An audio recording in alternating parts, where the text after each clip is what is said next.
ఒక చిన్న గ్రామంలో రాఘవ్ అనే వృద్ధుడు ఒంటరిగా జీవిస్తున్నాడు. ఒకప్పుడు బలమైన రైతు అయిన రాఘవ్ ఇప్పుడు వృద్ధాప్యంతో బలహీనుడయ్యాడు.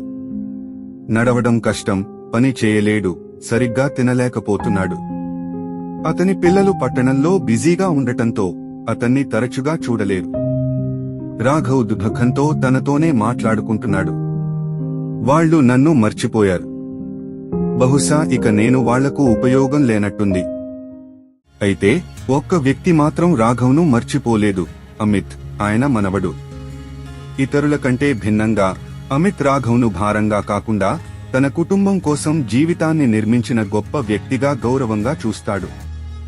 అమిత్ తలుపు తట్టుతూ చిరునవ్వుతో, తాతయ్య, నేను అమిత్.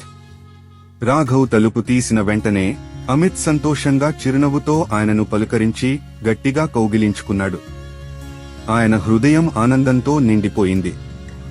ఆ తర్వాత అమిత్ ఒక డబ్బా తెరిచి చెప్పాడు, తాతయ్య, నేను మీకోసం భోజనం తీసుకొచ్చాను. తినండి అని ప్రేమతో తినిపించసాగాడు. రాఘవ్ ఆనంద భాష్పాలతో భోజనం తినసాగాడు. అమిత్ ప్రేమ, శ్రద్ధలతో రాఘవ్ నడవడం మొదలుపెట్టాడు.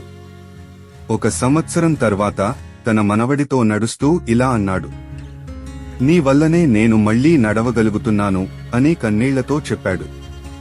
ప్రేమ, శ్రద్ధ మరియు సహనం ఏదైనా లోతైన గాయాలను కూడా నయం చేసే శక్తి కలిగి ఉంటాయి.